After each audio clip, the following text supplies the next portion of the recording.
Bonjour à tous et bienvenue dans cette seconde vidéo consacrée à l'indicateur Trade Candle. Comme d'habitude, nous allons poser un problème et essayer de trouver une solution.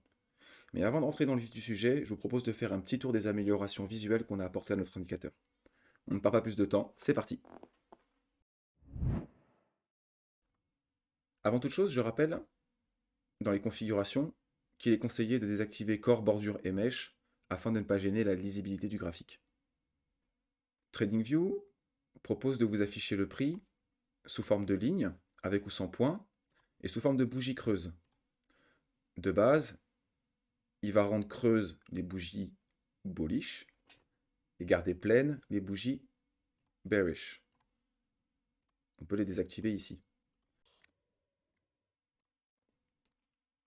Et c'est exactement ce qu'on a souhaité reproduire dans notre outil. Vous allez pouvoir désactiver le corps des bougies ou alors à souhait, à disposition, les désactiver une par une. On pourrait faire comme TradingView, désactiver uniquement les bougies bullish, voire même aussi désactiver les bougies neutres, ou à l'inverse, garder les bougies bullish et désactiver juste les bougies neutres.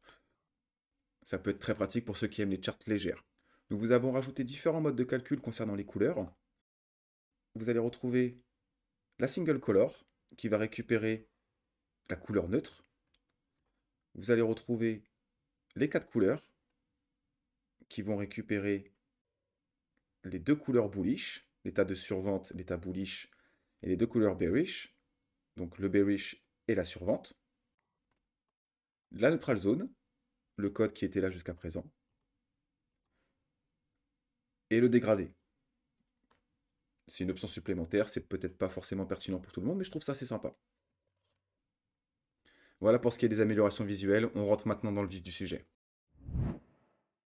Voici sur le BTC aux alentours du 18 juin, et on peut voir ici une accumulation de marché. Avec un automatic rally, un second test, un STB et un spring. Sauf que, effectivement, c'est pas très simple à voir, c'est pas très académique, et ce genre de graphique va justement se calquer sur les clôtures.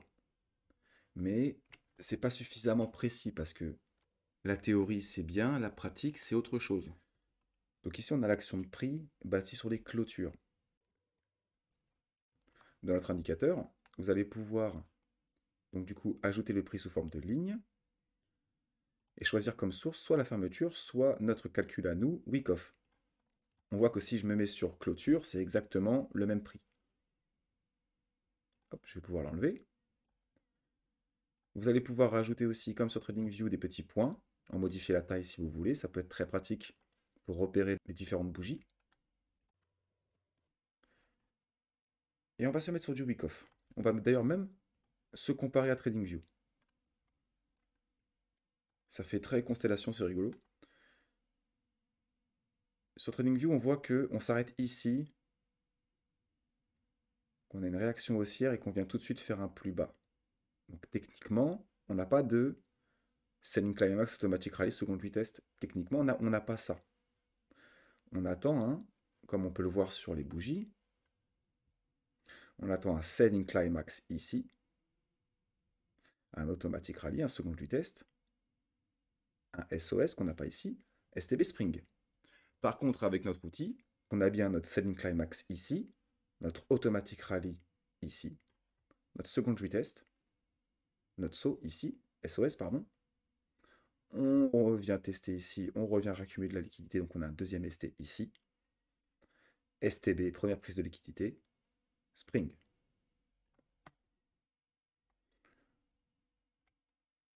On voit que avec, même si je passe par exemple en 2 heures,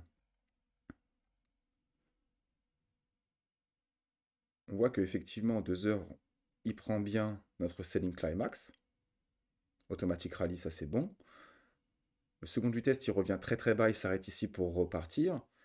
Nous, on vient récupérer le bas. Ce qui fait que ici, on voit très clairement notre accumulation de liquidité. Donc on sait que ce niveau-là, ici on sait qu'on a un magnifique ST, STB, Spring. Les principales critiques que j'entends sur Wyckoff, c'est qu'effectivement, il est très difficile de repérer une accumulation d'une distribution, savoir faire la différence entre une accumulation, redistribution, etc., parce qu'elles peuvent prendre les mêmes formes. Et c'est pour ça qu'on a voulu développer cet outil. Et vous allez vous rendre compte que de l'accumulation et de la distribution Wyckoff, il y en a partout, tout le temps. Je vous ai préparé pas mal de petits exemples. Je vais cacher ça parce que c'est pas joli du tout. Par exemple, on a une distribution ici. Alors j'ai repéré les plus académiques. Il y en a qui sont beaucoup plus vicieuses, beaucoup plus compliquées parce qu'elles ne ressemblent pas toutes à ça. Mais par exemple, on a une accumulation ici, on a deux distributions ici. Ici, on a une grosse distribution, etc. Tout ça, c'est les mêmes schématiques. Ici, on a notre selling climax, notre automatic rally, notre seconde vitesse. Ici, on a le pic. Ici, on vient prendre la liquidité STB Spring. On reteste, on repart. Cette petite accumulation a servi du coup de saut à cette grosse distribution. Avec ce buying climax, automatic rally, seconde vitesse saut, UT, UTAD, etc. etc. Mais je pense que ça, ce serait plus... Je crois que ça se remarquerait mieux en...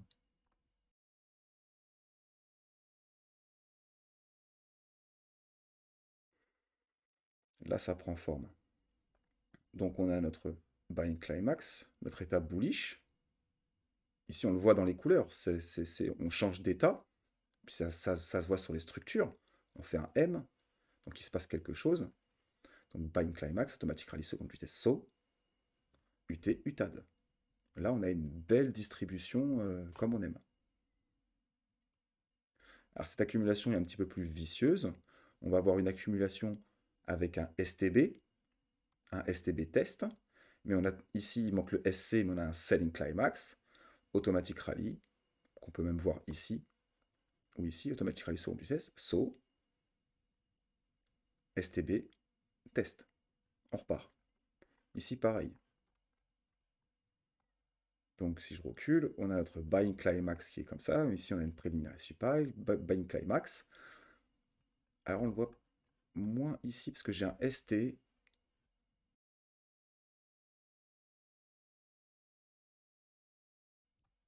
Donc on a notre automatic rally, seconde vitesse. Saut, on a une belle incitation baissière. Ici, on a un deuxième ST. Il faudra aller voir avec les mèches, etc. Mais ici, on a fait croire qu'on avait une résistance ici avec les corps de bougie, etc. UT, accumulation de liquidité, UTAD. Si je reprends, hop, on a notre dessin, effectivement, il est moins pertinent. Commencez à comprendre le principe. L'idée, c'est d'avoir une ligne de prix beaucoup plus réactive au vrai mouvement de prix, plutôt que de se baser uniquement sur les clôtures. On va avoir quelque chose d'un petit peu plus cohérent pour aider justement à la vision Wyckoff et pour aider à repérer nos fameuses manipulations, distributions, etc.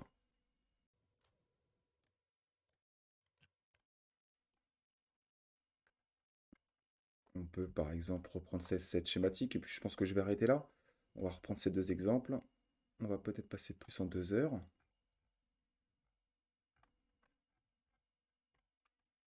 Donc ici, on voit qu'on a notre buying climax, automatic rally, saut.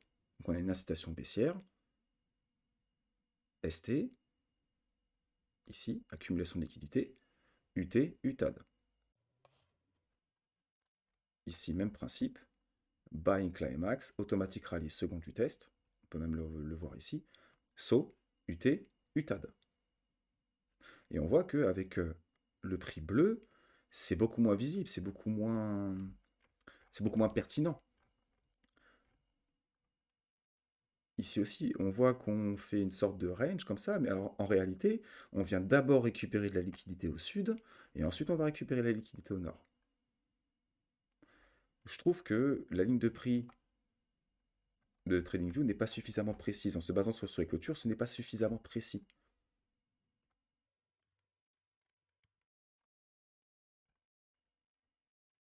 Donc ici, on voit bien notre selling climax. En fait, on pourrait voir même automatic rally seconde vitesse saut, même si on vient faire un plus haut ici.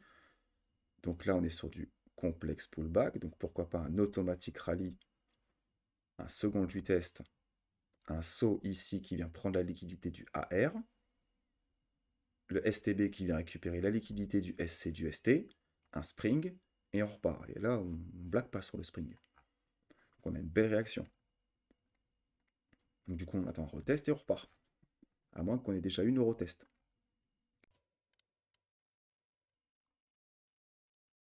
Voilà, si je le compare à la ligne de TradingView, on n'a pas réellement un selling climax.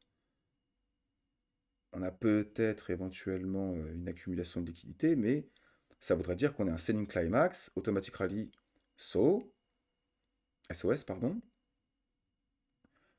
ST, STB, Spring à la limite. Mais est-ce que c'est valide? Non, puisqu'on vient se faire, on vient se faire sortir. C'est pas une accumulation valide.